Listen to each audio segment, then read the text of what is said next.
ब्लॉगमध्ये तुमच्या सर्वांचं स्वागत आहे. तर मी आज तुमच्यावर माझी प्रेग्नन्सी जर्नी शेअर करणार आहे. तर हा व्हिडिओ शेवटपर्यंत नक्की पहा. तर माझी जर्नी स्टार्ट होते 2024 सप्टेंबर एंडपासून. तेव्हा मला माहिती पडलं की मी प्रेग्नंट आहे आणि तिथूनच माझी खूप छान जर्नी स्टार्ट झाली. तर सुरुवातीला जसं सगळ्यांनाच त्रास होतो, उलट्या मळमळ होतं, विकनेस असतो, काही काम करावंसं वाटत नाही, खावंसं वाटत नाही. तर या सगळ्यातून मीही गेले. मलाही सुरुवातीला थोडंफार असंच वाटत होतं. मला वाटतं साधारण 15-20 दिवस मला असं त्रास होत होता आणि त्याच्यानंतर मी नॉर्मल झाले. थोडेफार मेडिसिन्स वगैरे नंतर चालू झाले. त्याच्यानंतर मला बरं वाटायला सुरुवात झाली आणि माझ्या पूर्ण ह्या जर्नीमध्ये मी असं ठरवलं होतं की मला स्वतःला जास्त ॲक्टिव्ह राहायचं आहे. मला जे पण पॉसिबल आहे, मला स्वतःची काळजी घेऊन जे पण आहेत शक्य ते पण सगळ्या गोष्टी मला तेव्हा करायच्यात, असं मी स्वतःशी ठरवलेलं होतं. सो मी माझे डेली रुटीन जसं आधी करत होते फॉलो, तसंच रुटीन फॉलो चालू केलं मी. तेच सेम फॉलो करायचे आणि त्यामुळे मी जास्त वेळ ॲक्टिव्ह राहू शकले. तर सुरुवातीला थोडासा त्रास झाल्यानंतर मी जसं छान वाटायला लागलं तसं मी थोडंफार पुस्तक वाचायचे. मला वाचन अजिबात आवडत नाही किंवा माझ्याकडनं जास्त होतंही नाही. तर मी काय करायचे, आपल्या ऑनलाईन जे पण वाचण्यासाठीचे आपले ब्लॉग्स वगैरे असतात, तर तिकडून काही ना काही छोट्या छोट्या गोष्टी किंवा काय असं वाचत असायचे. पुस्तकाची वाचायला मी सुरुवात केलेली होती. थोडे दिवस वाचायचे, परत ठेवलं जायचं, परत वाचायचे, असं होत होतं. पण कंटिन्यू एकही पुस्तक माझ्याकडनं काही संपलं नाही. सतत चेंज करत राहायचे. आता एक पुस्तक वाचलं, थोडं बोर झालं, परत दुसरं एखादं घ्यायचे. असं माझं सगळं हे चालू होतं. पण पूर्ण एकही मी वाचलेलं नाही आहे माझ्या थ्रूआउट प्रेग्नन्सी. पण हां, मी मोबाईलमध्ये जे पण गोष्टी असेल ते वाचणं माझ्याकडनं व्हायचं. पण पुस्तक घेऊन बसले की मला जास्त झोप यायला यायची. तर मी काही जास्त रीडिंग वगैरे असं नाही केलं. तर मी सुरुवात असं केलं होतं की गाणी वगैरे मी आधीपासूनच ऐकायचे. रामरक्षा किंवा आपले जे स्तोत्र वगैरे जे असतात ते, जे पण म्हणतात ते सगळे म्हणायचे. असं हे बेसिक गोष्टी मी माझ्या गोष्टींमध्ये चेंजेस केले होते आणि ते फॉलो करायला सुरुवात केलेली होती. तर मला व्यवस्थित सगळं चाललेलं होतं प्रेग्नन्सी. मला कसले कोणते क्रेविंग्स पण होत नव्हते, काहीच नव्हतं. मला 5th मंथमधून स्टार्ट झालं की मला खूप खोकला झाला आणि इतका एक्स्ट्रीम खोकला होता. एकतर मेडिसिन्स कोणती हेवी डोसेस घेता येत नव्हते, पण खोकला खूप होता आणि त्यावेळेला मी जेस्टमध वगैरे घेत होते. आणि हे सांगते याच्यासाठी की काही जण माझ्यासारखे असतील, त्यांना सेम गोष्टी होत असतील किंवा घरात कोणी सांगणारं नसेल, तर त्यांना ह्या गोष्टींची उपयोग होईल की मी काय करत होते, काय नाही केलं त्याच्यासाठी. म्हणून मी हे तुमच्याबरोबर शेअर करते आहे. तर जेष्ठमधची जी काडी मिळते, तर ते घेऊन चघळायचे किंवा लवंग आणि मध. पण लवंगसुद्धा खूप हीट असते त्याच्यामध्ये, त्यामुळे जास्त नाही, अगदी कमी प्रमाणामध्ये एखाद वेळेस थोडंसं ते घेत होते. आणि ऑफकोर्स डॉक्टरांनी जे प्रिस्क्राईब केलेले होते ते मेडिसिन्सचं साईड बाय साईड चालूच होते. पण मला खोकला इतका असायचा की मला रात्र झोप नाही लागायची. मी जसं असं बेडला थोडं रिक्लाईन होऊन तशीच झोपलेली असायची, कारण आडवं पडलं की जास्त खोकला यायचा. हे 15-20 दिवस माझा चालू होता. नंतर हळूहळू तो कमी झाला. गरम पाणी कंटिन्युअस पीत असायचे. गरम म्हणजे खूप गरम नाही प्यायचं, पण थोडंसं कोमट आणि पण गरम असलं पाहिजे की घशाला थोडंसं बरं वाटेल असं मी पूर्ण ह्याच्यात चालू ठेवलेलं होतं. त्याच्यानंतर आपल्या अलिबागच्या वड्या असतात त्या, बरं हे सांगते, हे काही प्रमाणात घेत होते, सतत घेत नव्हते. मध्येच खोकला असा कोरडा पडला, खोकल्यामुळे घसा कोरडा पडल्यासारखा वाटायचा. तर त्याच्या वेळेला मी मध वगैरे चाटायचे किंवा गुळाचा बारीकसा खडा असायचा, म्हणजे थोडासा, की ते तोंडात ठेवायचे की त्याने मला जरा बरं वाटायचं. तर या गोष्टी जर तुम्हालाही होत असतील तर तुम्ही या फॉलो करू शकता. हे झालं की त्याच्यानंतर मी थोडे दिवस बरी होते की नंतर मला सर्दी झाली.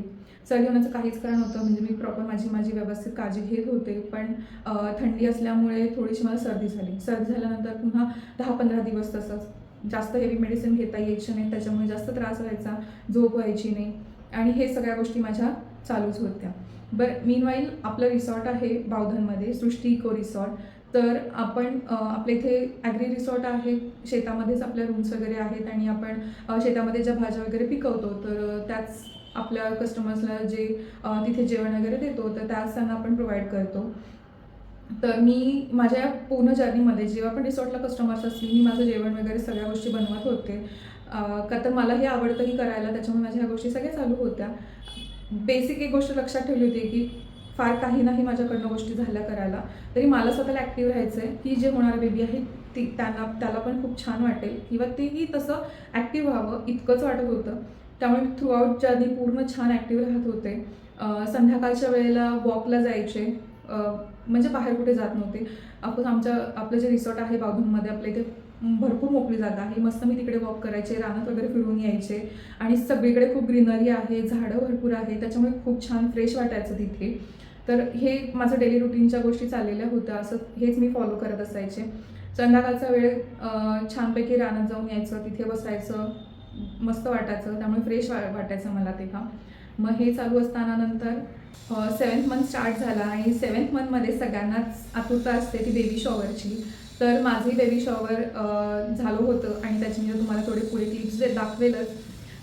तर बेबी शॉवरला बाहेर कुठे जाण्याची गरज नाही पडली, कारण आपलं जे सृष्टी इको रिसॉर्ट आहे तिथेच आपल्याला आपण छोटे इव्हेंट्ससाठी पण प्रोव्हाइड करतो, जसं की बड्डे, बेबी शॉवर, बारसं, या गोष्टी, या छोट्या छोट्या कार्यक्रमांसाठी सुद्धा आपल्याकडे स्पेस अवेलेबल आहे आणि आपण ते प्रोव्हाइड करतो. तर माझे बेबी शॉवर तिथेच झालं होतं. खूप छान डेकोरेट वगैरे आपण सगळं तिथे केलेलं होतं.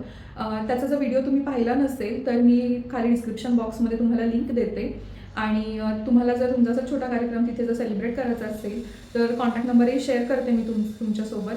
तुम्ही नक्कीच कॉन्टॅक्ट करू शकता आणि छोट्या कार्यक्रमांसाठी आपल्या रिसॉर्टला पण व्हिजिट करू शकता. तर तो व्हिडिओची पण डिस्क्रिप्शन देते, सो तुम्हाला आयडिया येईल की ते कसं आहे ते. बेबी शॉवर वगैरे पण खूप छान सेलिब्रेट झालं आणि त्याच्यानंतर व्यवस्थित होते. मला ॲक्च्युली असं होतं की मला सगळेजण विचारायचं, तुला काय खावंसं वाटतंय का, तुला काही त्रास होतोय का. मला काहीही त्रास होत नव्हता, मला कसलेच क्रेविंग्ज होत नव्हते. मी खाण्यामध्ये फक्त एक गोष्ट व्यवस्थित करत होते की ते म्हणजे मी जास्तीत जास्त फक्त घरातलं जेवण जेवत होते. तर घरातल्या जेवणामध्ये असं नाही की मी खात काही नव्हते बाहेरचं. मला जे खावंसं वाटतं ते मी घरी बनवून खात होते. इव्हन आपली पावभाजी, मिसळ, ढोकळा किंवा असे काहीही स्नॅक्सचे जर पदार्थ खावेसे वाटत असतील तर ते मी घरी करायचे किंवा कधी कधी मला मम्मी द्यायची, मम्मीकडे वाईला आले तर तीही बनवून देत होती. असं असायचं. पण शक्यतो बाहेरचं मी नाही खाल्लेलं पूर्ण माझ्या 9 महिन्यांमध्ये.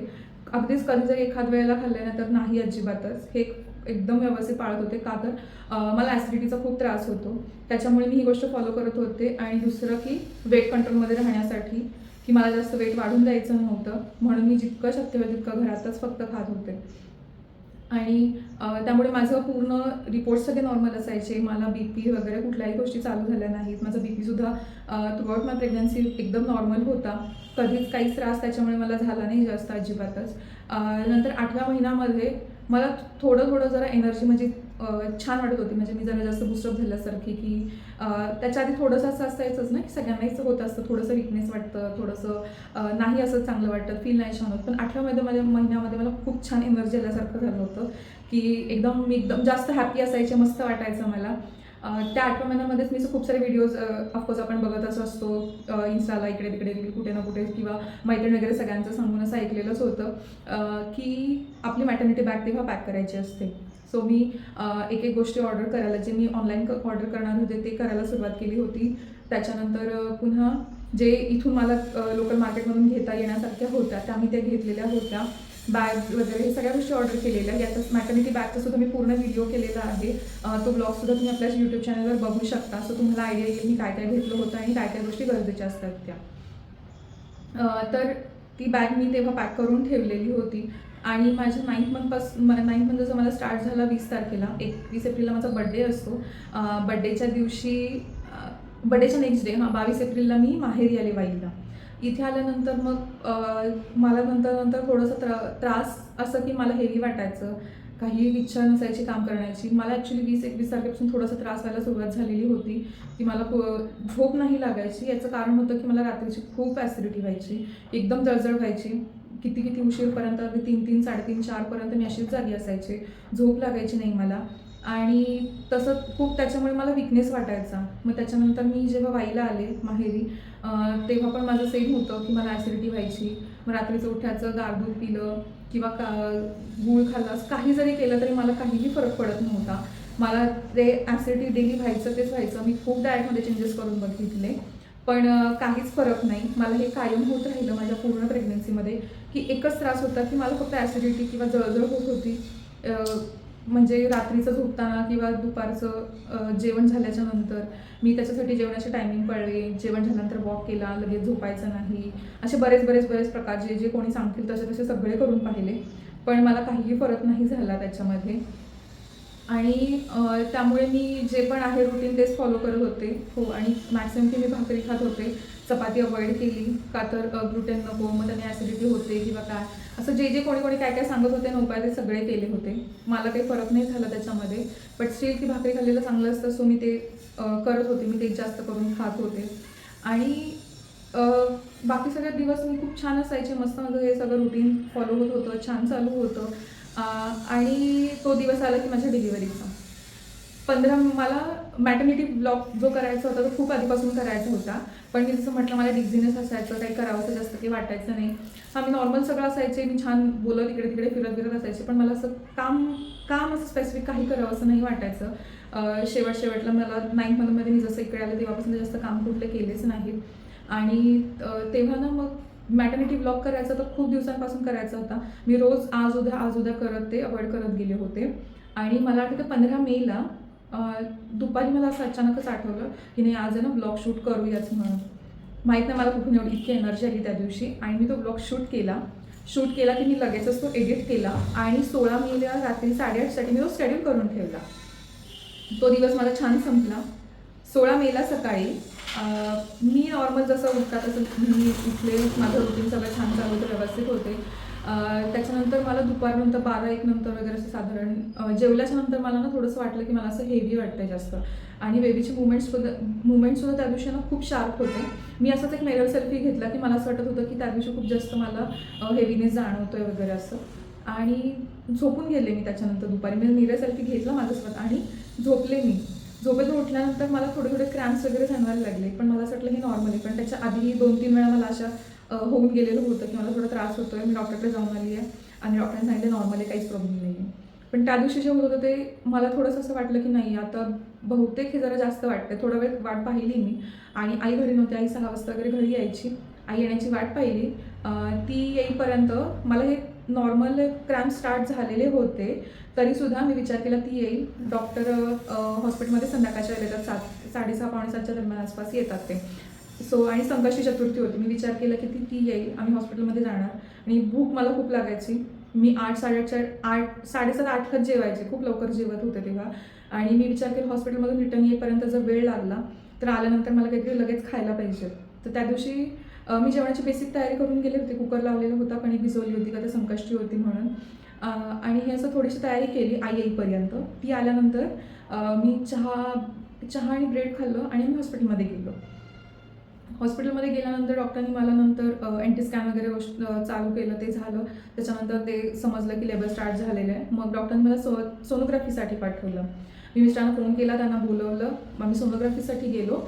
आणि मला वाटलं की आता फक्त ठीक आहे, सोनोग्राफीला पाठवतात आपल्याला आणि लगेच थोडी ना आपल्याला डिलिव्हरी होणार आहे. तर मी मम्मीला बोलले की तू घरी जा, जेवण बनवून ठेव. तर मला भूक लागायला सुरुवात झालेली होती. म्हणून मी तिला म्हटलं तू घरी जा, तू जेवण बनव आणि मी सोनोग्राफीचं रिपोर्ट डॉक्टरांना दाखवते आणि येते रिटर्न घरी. मी जेव्हा सोनोग्राफी करून डॉक्टरांकडे गेले, रिपोर्ट दाखवले, त्यावेळेस बाळाच्या मानेला 2 नाळेचे वेढे होते. त्याच्यामुळे त्यांनी सांगितलं की सिझर करावं लागेल आणि लगेच करावं लागेल. कारण लेबर पण मला ऑलरेडी स्टार्ट झालेले. त्यांनी मला विचारलं किती पेन होते. मला पेन खूप होत होतं तेव्हा. तर मी सांगितलं मला जास्त पेन होतं आहे. आणि ते म्हटलं ठीक आहे, ॲडमिट व्हा आता वरती जाऊन. मला 2 मिनटं काही समजायचंच बंद झालं होतं की नक्की हे काय चाललं आहे. मी जस्ट चेकअपसाठी आले होते. ठीक आहे, लेबर स्टार्ट झाला सुद्धा लगेच होते असं नव्हतंच माहिती ना की होईल आता मला असं लगेच डिलिव्हरी. मग नंतर घरी आईला फोन करून सांगितलं की डॉक्टरांनी ॲडमिट व्हायला सांगितलं आहे. आणि त्याच दिवशी संध्याकाळी आय मीन रात्री 10:30 वाजता माझ्या पिल्लूचा जन्म झाला. मुलगी झाली. खूप छान वाटत होतं. एक तर सिझर होता. मी पूर्ण जरी आपल्याला हे केलेलं होतं, काय बोलतात, ॲनेस्थेशिया देतात, तरीसुद्धा मला समजत होतं सगळ्या गोष्टी. मी पूर्ण वेळ झोपले अजिबात नाही, मला झोप लागलीच नाही तेव्हासुद्धा. मी पूर्ण वेळ जागीच होते. मला समजलं, बेबीचा आवाज आला. तिला नंतर डॉक्टरांनी माझ्या थोडंसं जवळ दिलं आणि खूप छान वाटलं होतं की आत्ता म्हणजे ज्या दिवशी असं वाटत होतं ना की ठीक आहे, आपल्याला दिवस जेव्हा ड्यू डेट येते किंवा काय, ते वाटतात आता डिलिव्हरी होईल, आता आपल्याकडं छोटं बेबी येणार आहे. माझं असं अनएक्सपेक्टेड त्या दिवशी अचानक झालं सगळ्या गोष्टी खूप क्विकमध्ये. त्यामुळे मी असं थोडंसं ना मला स्वतःला समजायलाच 1-2 मिनटं गेले की मला समजत नव्हतं की आपल्या हातात बेबी दिले त्यांनी म्हणून. आणि तो मोमेंट जो होता तो कशाबरोबरच कंपेअर नाही करता येऊ शकत. तो आनंद आणि ते जे खूप छान होतं, ते इतकं छोटंसं बाळ आणि ते जन्म झाल्या आपल्याकडे देतात इन द सेन्स त्यांनी मला फक्त साईडला असं माझ्या चेहऱ्याला तिचा चेहरा लावला आणि दाखवलं, की बेबी गर्ल झालेली आहे असं सांगितलं त्यांनी आणि खूप छान वाटलं, खूप आनंद झाला, मस्त वाटत होतं तेव्हा. तर अशी होती माझी प्रेग्नन्सी जर्नी, की याच्यामध्ये मला असं कुठलाही जास्त त्रास झाला नाही किंवा असं खूपच दुखतंय, खूपच काहीतरी मी झोपूनच राहिली आहे किंवा आणखीन काय बोलू आपण असं म्हणजे प्रत्येकाची ऑफकोर्स जर्नी वेगवेगळी असते. मी खूप जणांचे खूप अनुभव ऐकले होते, बघ हे असा त्रास होतो, तसा त्रास होतो, काय होतं. मला असं काही वाटत नव्हतं. जसं आहे तशी मी नॉर्मल व्यवस्थित होते. सो हा माझा एक्सपिरियन्स होता. प्रत्येकाचा एक्सपिरियन्स हा वेगळा असू शकतो. तर मी एवढंच सांगेल, की प्रत्येकाची जर्नी ही वेगळी आहे आणि कोणाला होत असेल त्रास, कोणाला नाही होत. मला तर काही असं विशेष झालं नाही. पण येस माझं पूर्ण 9 महिने खूप छान होते. मी खूप हॅपी, हेल्दी असायचे. आणि या सगळ्या गोष्टींमध्ये आणखीन एक सांगायचं म्हणजे माझं ट्रॅव्हलसुद्धा चालू होतं. माझं ट्रीटमेंट चालू होती सातारला. सो वाईवरून सातारा फार लांब नाही आहे, पण तरीही माझं ट्रॅव्हलिंग चालू होतं. त्याच्या आधीसुद्धा मला वाटतं दिवाळीची शॉपिंग होती, तेव्हा दिवाळीच्या शॉपिंगला सुद्धा आम्ही ट्रॅव्हल केलं होतं. मी डॉक्टरांना विचारलेलं होतं. त्यांनी मला सांगितलेलं काही प्रॉब्लेम नसतो, जा तू बिनधास्त. सो मी तेव्हाही ट्रॅव्हलिंग केलेलं होतं. म्हणजे असं नाही आहे की मी प्रेग्नंट आहे म्हणून घरात बसून आहे किंवा काय, असं कधीच नव्हतं. मी बावधनला राहते, माझं सासर बावधन आहे. तर बावधनवरून वाईला कधी कुठल्या गोष्टी लागल्या, मी टू व्हीलरवर येणं जाणं माझं एक पूर्ण 9व्या महिन्यापर्यंत चालू होतं. असं नाही आहे की मी प्रेग्नंट आहे मग फोर व्हीलरमधूनच यायला पाहिजे, रिक्षाने चाललं पाहिजे, असं काहीच नाही. टू व्हीलरवर मी पूर्ण वेळ फिरत होते. जे पण कामं लागतील कधी पण यायचं आहे, टू व्हीलरवरच आलेली आहे. सो मला असं म्हणजे प्रेग्नन्सी आहे किंवा असं काहीतरी वेगळं होतं आहे, मला खूप रेस्ट्रिक्शन्स आले आहेत किंवा काय असं काहीही झालं नाही. मी स्वतः कुठल्या गोष्टी पाळल्या नाहीत, त्याच्यामुळे मी हॅपी राहू शकले, हे पण सांगते. सगळ्यात प्रायोरिटी असते ती आपली हेल्थ असते. कोणीही काहीही सजेशन सगळेच देत असतात. आपल्याला माहिती आहे आपल्याला काय करायचं आहे, आपल्याला काय होतं आहे, काय नाही होतं हे आपल्यालाच समजत असतं. त्यामुळे त्याचं सोल्युशन हे आपलं स्वतःचंच ऐकून करा. ज्याच्यातून तुम्हाला आनंद मिळतो आहे अशा सगळ्या गोष्टी करा. जर कुठल्या गोष्टींनी हर्ट होत असाल तर मी सांगेल एकच की इग्नोर करा. काहीही कोणाकडेही लक्ष देऊ नका. आपली हेल्थ ही प्रायोरिटी ठेवा आणि छान जर्नी एन्जॉय करा तुम्ही सुद्धा. व्हिडिओ आवडला असेल तर नक्कीच लाईक करा आणि चॅनल आत्तापर्यंत सबस्क्राईब केलं नसेल तर नक्की करा. बेल आयकॉन वर प्रेस करायला विसरू नका. Thanks for watching.